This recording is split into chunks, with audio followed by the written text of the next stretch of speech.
بسم اللہ الرحمن الرحیم نحمده ونصلي على رسوله الكريم اما بعد بسم اللہ الرحمن الرحیم۔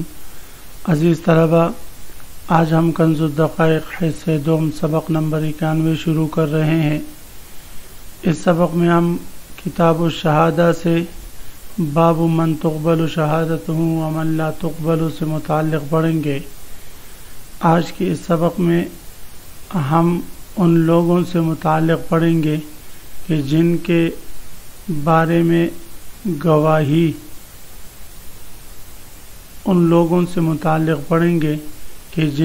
گواہی شرعاً مقبول ہوگی اور ان کی گواہی سنی جائے گی۔ مثلا اگر بائی کے حق میں گواہی دیتا ہے، یا بھتیجا چچے کے حق میں گواہی دیتا ہے، یا بیٹا رضائی ماں یا رضائی باپ کے حق میں گواہی دیتا ہے تو یہ گواہی قبول کی جاتی ہے۔ اسی طرح آج کے سبق میں اور بھی اس قسم کے مزید مسائل ہم پڑھیں گے۔ عزیز طلبہ، تو آتے ہیں کتاب کی طرف۔ سب سے پہلے ہم عبارت پڑھتے ہیں: وَتُقْبَلُ لِأَخِيهِ وَعَمِّهِ وَأَبَوَيْهِ رِضَاعًا وَأُمِّ امْرَأَتِهِ وَبِنْتِهَا وَزَوْجِ بِنْتِهِ وَامْرَأَةِ ابْنِهِ وَأَبِيهِ وَأَهْلِ الْهَوَى إِلَّا الْخِطَابِيَّ وَالذِّمِّيِّ عَلَى مِثْلِهِ وَالْحَرْبِيِّ عَلى مِثْلِهِ لَا عَلَى الذِّمِّيِّ وَمَنْ أَلَمَّ بِصَغِيرَةٍ إِنِ اجْتَنَبَ الْكَبَائِرَ وَالْأَقْلَفِ وَالْخَصِيِّ وَوَلَدِ الزِّنَا وَالْخُنثَى وَالْعُمَّالِ وَالْمُعْتَقِ وَالْمُعْتِقِ وَلَوْ شَهِدَا أَنَّ أَبَاهُمَا أَوْصَى إِلَيْهِ والوصي يدعي جاز وإن أنكر له، كما لو شهد أن أباهما وكله بقبض ديونه وادعى الوكيل أو أنكر، ولا يسمع القاضي الشهادة على جرح، ومن شهد ولم يبرح حتى قال أوهمت بعض شهادتي تقبل لو عدلا۔ مصنف علیہ الرحمہ فرما رہے ہیں وَتُقْبَلُ لِأَخِيهِ۔ اب تک مصنف علیہ الرحمہ نے ان لوگوں کا ذکر کیا کہ جن کی گواہی شرعاً قبول نہیں کی جاتی، تو اب فرماتے ہیں کہ ان لوگوں کا ذکر کریں گے جن کی گواہی شرعاً مقبول ہوگی۔ تو فرماتے وَتُقْبَلُ لِأَخِيهِ وَعَمِّهِ۔ اگر کوئی شخص اپنے بھائی کے حق میں یا چچے کے حق میں گواہی دے تو بھائی کے لیے بھائی کی گواہی اور بھتیجے کی گواہی چچے کے لیے قبول کی جائے گی۔ وَأَبَوَيْهِ رِضَاعًا۔ اسی طرح اگر کوئی بیٹا اپنے رضائی والدین کے حق میں گواہی دیتا ہے، مثلا رضائی ماں یا رضائی باپ کے حق میں گواہی دیتا ہے تو تقبل، یہ بھی قبول کی جائے گی۔ وَأُمِّ امْرَأَتِهِ۔ اسی طرح اگر کوئی داماد اپنے ساس کے حق میں گواہی دے، وَبِنْتِهَا۔ اسی طرح اگر کوئی شخص اپنی عورت کی سابقہ شوہر سے جو اس کی بیٹی ہے اس کے حق میں گواہی دے تو فرماتے ہیں یہ بھی قبول کی جائے گی۔ وزوج بنتہ۔ اسی طرح اگر کوئی شخص اپنے داماد کے سسر اپنے داماد کے حق میں گواہی دے، زوج بنتہ اپنے بیٹی کے شوہر کے حق میں، یعنی اپنے داماد کے حق میں اگر کوئی شخص جو ہے گواہی دے تو وہ گواہی قبول کی جائے گی۔ وامرأۃ ابنہ۔ اسی طرح اگر کوئی شخص اپنے بہو کے حق میں گواہی دے تو وہ بھی قبول کی۔ وابیہ ای لأجل امرأۃ ابیہ۔ اسی طرح اگر کوئی شخص اپنے باپ کی منکوحہ کے حق میں جو اس کی حقیقی ماں نہ ہو اس کے حق میں گواہی دے تو یہ بھی قبول کی جائے گی۔ واہل الہویٰ۔ اور اہل ہوا یعنی خواہش پرست لوگوں کی گواہی بھی قبول کی جائے گی۔ اہل ہوا سے مراد کیا ہے؟ تو فرماتے ہیں اہل ہوا سے مراد فاسق لوگ ہیں جن کے عقائد برے ہوں، عقائد خراب ہو۔ اور بعض رات فرماتے ہم اصحاب البدع، جو بدعات کے مرتکب ہوں، مثلا بدعات کے مرتکب ہوں، مثلا عید میلاد النبی وغیرہ منانے والے بریلی حضرات یا اور جتنے بھی بدعات کرتے ہیں تو وہ لوگ اس سے مراد ہے۔ اور بعض فرماتے ہیں ہوا کہتے ہیں میلان النفس الی ما تستلذ به من الشہوات، لفظ کا مائل ہونا ایسی چیز کی طرف جس سے ایسی خواہشات کی طرف جس سے انسان کو لذت ملتی ہے، تو ایسے اہل ہوا خواہش پرست لوگوں کی گواہی بھی قبول کی جائے گی۔ الا الخطابیہ، سوائے اہل ہوا میں سے خطابیہ کے۔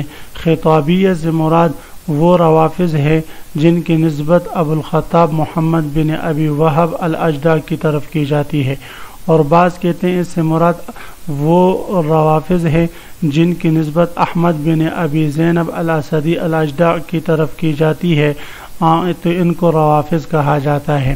اور یہ روافض چونکہ دین میں بہت زیادہ تشدد اور بہت زیادہ غلو کے شکار ہو چکے ہیں، تو اس لیے فرماتے ہیں کہ ان کی گواہی یہ اگرچہ وہ ہے حق پر نہیں، اہل سنت والجماعت سے ہٹ چکے ہیں، لیکن ان کی گواہی یہ قبول کی جائے گی۔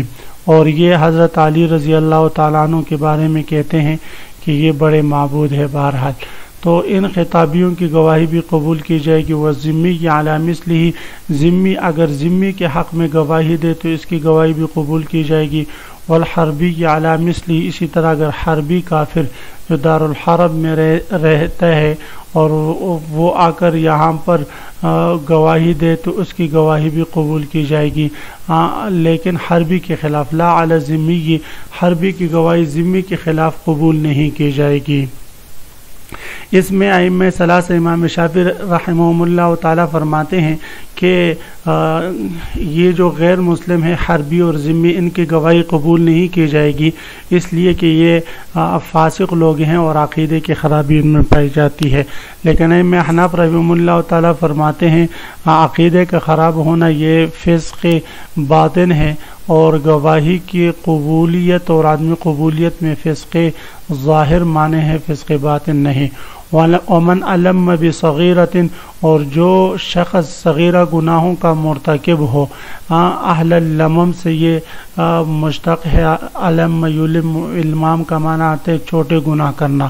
جو شخص چھوٹے گناہ کا مرتکب ہو اور بڑے گناہ سے اپنے آپ کو بچاتا ہو تو باوجود چھوٹے گناہ کرنے کی اس کی گواہی قبول کی جائے گی، لیکن اس کے لیے شرط یہ ہے کہ وہ صغائر پر اصرار نہ کرتا ہو، اس لیے کہ چھوٹے گناہوں پر اصرار کرنا اور ان پر برقرار رہنا یہ بھی گناہ کبیرہ بن جاتا ہے۔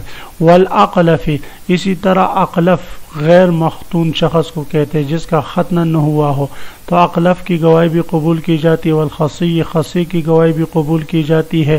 وولد الزنا، اور ولد الزنا کی گواہی بھی قبول کی جاتی ہے۔ والخنثی، اور خنثی کی گواہی بھی قبول کی جاتی ہے۔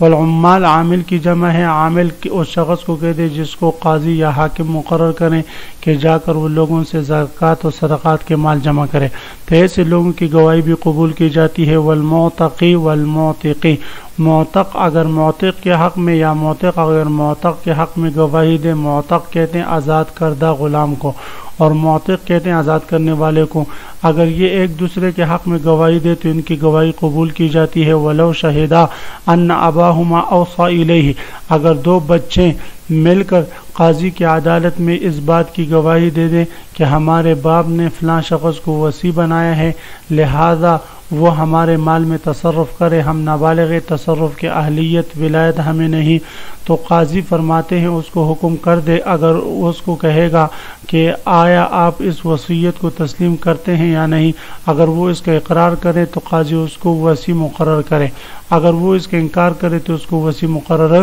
نہیں کرے گا۔ اس مسئلے کو مصنف علیہ رحمہ نے قیاس کیا ہے مسئلہ وکالت پر۔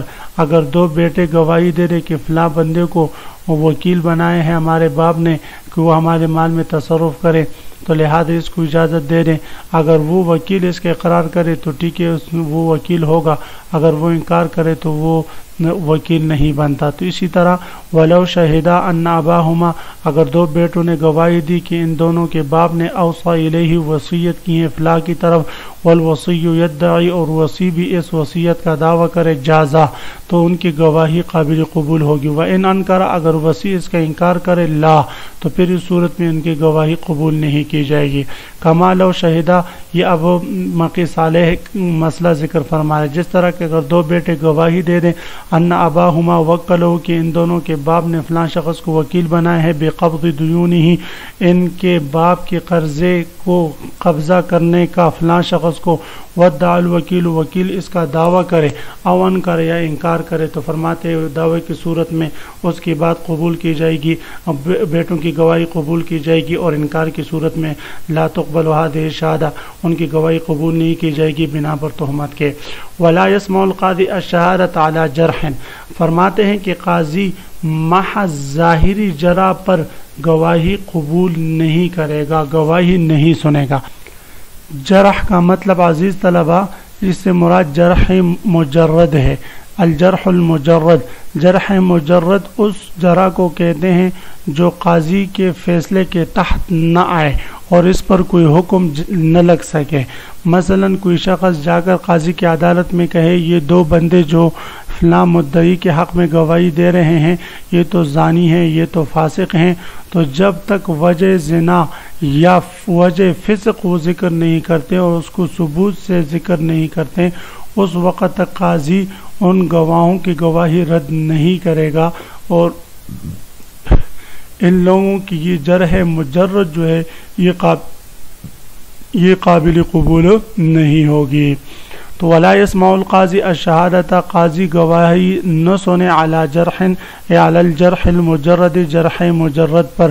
ومن شہد ولم یبرح حتی قال، اب یہاں سے یہ مسئلہ بیان فرما رہے ہیں کہ اگر کوئی شخص قاضی کی عدالت میں کھڑے ہو کر گواہی دے اور کہیں کہ فلاں شخص نے، زید نے عامر سے 1,00,000 روپے لیے ہیں اور میں اس کا گواہ ہوں، میں نے اس کو دیکھا ہے وصول کرتے ہوئے اور عامر کو دیتے ہوئے میں نے اس کو دیکھا ہے، تو فرماتے ہیں اگر کوئی شخص ایسے گواہی دے اور ابھی تک وہ کمرے عدالت ہی میں موجود ہے کہ فوراً پھر اس کو یاد آ جاتا ہے، قاضی سے کہتے ہیں کہ قاضی صاحب مجھ سے تھوڑی سی غلطی ہو گئی، وہ 1,00,000 نہیں 90,000 تھے یا 1,00,000 نہیں 1,50,000 تھے، تو فرماتے ہیں اس صورت میں اگر وہ بندہ عادل ہو اور ابھی تک کمرے عدالت میں موجود ہو تو اس کی یہ جو تنقیح ہوگی اپنے گواہی کی، یہ تنقیح قابل قبول ہوگی، اور اگر وہ کمرے عدالت سے نکل جائے یا غیر عادل ہے تو فرماتے اس کے بعد پھر اس کی یہ بات قابل قبول نہیں ہوگی۔